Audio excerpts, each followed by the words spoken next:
ಒಪ್ಕೊಂಡಿದ್ದಕ್ಕೆ ಕಾರಣ ಹೇಳಿ ನಮಗೆ ಸ್ವಲ್ಪ. ಅಲ್ಲ, ನನಗೆ ಇವ್ರ ಮೇಲೆ ತುಂಬ ಪ್ರೀತಿ. ನಾನು ಇವ್ರ ಪ್ರೊಡಕ್ಷನ್ ನಾನು ಕೆಲಸ ಮಾಡಿದ್ದೆ ಒಂದು ಟೈಮಲ್ಲಿ, ಬಿಗಿನಿಂಗ್ ಡೇಸಲ್ಲಿ. ಆ್ಯಂಡ್ ಇವ್ರ ಮೇಲೆ ಬಲೆ ಲವ್ ನನಗೆ ಅವತ್ತಿಂದ. ಒಂದು ಈ ಮನುಷ್ಯನ ಕ್ಯಾರೆಕ್ಟ್ರೇ ಒಂಥರ, ಅಂದರೆ ಡಾನ್ ಬಂದಂಗೆ ಬರೋರು ಸೆಟ್ಟಿಗೆ.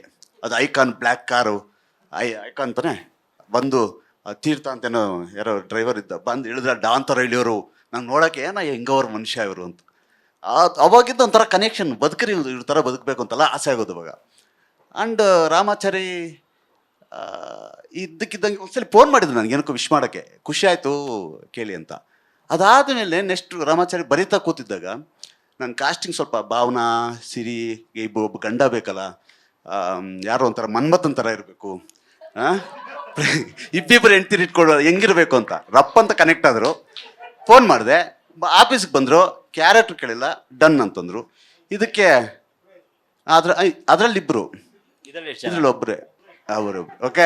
ಆ್ಯಂಡ್ ಇದಕ್ಕೂ ಅಷ್ಟೇ, ರಾಮಾಚಾರಿ ಮುಗ್ದಿತ್ತಲ್ಲ, ಇದೊಂದು ಪಾತ್ರ ರಿಚ್ ಕ್ಯಾರೆಕ್ಟ್ರು ಯಾರು ಅಂತ ನೋಡು. ಮತ್ತೆ ಸರ್ ಫೋನ್ ಮಾಡಿದೆ, ಸರ್ ಮಾಡಿ, ಅವ್ರೇನು ಪ್ರಶ್ನೆ ಮಾಡಿಲ್ಲ. ಸಂಬಳ ಕೂಡ ಎಷ್ಟು ಅಂತ ಕೇಳಲ್ಲ ಅವರು, ನನಗೆ ಎಷ್ಟು ಪೇಮೆಂಟ್ ಅಂತ ಕೇಳಲ್ಲ. ನಾನು ಅವ್ರು ಕೊಡ್ತಾರೆ ಗೊತ್ತು ಬಿಡು ಅಂತ. ಅಂದರೆ ಅಷ್ಟೊಂದು ಪ್ರೀತಿ ವಿಶ್ವಾಸ ಇವ್ರ ಮೇಲೆ. ನನಗೆ ಪ್ರೀತಿ ವಿಶ್ವಾಸದಿಂದ ಇವರು ಒಪ್ಕೋತಾರೆ, ನಾನು ಅವ್ರನ್ನ ಕರಿತೀನಿ.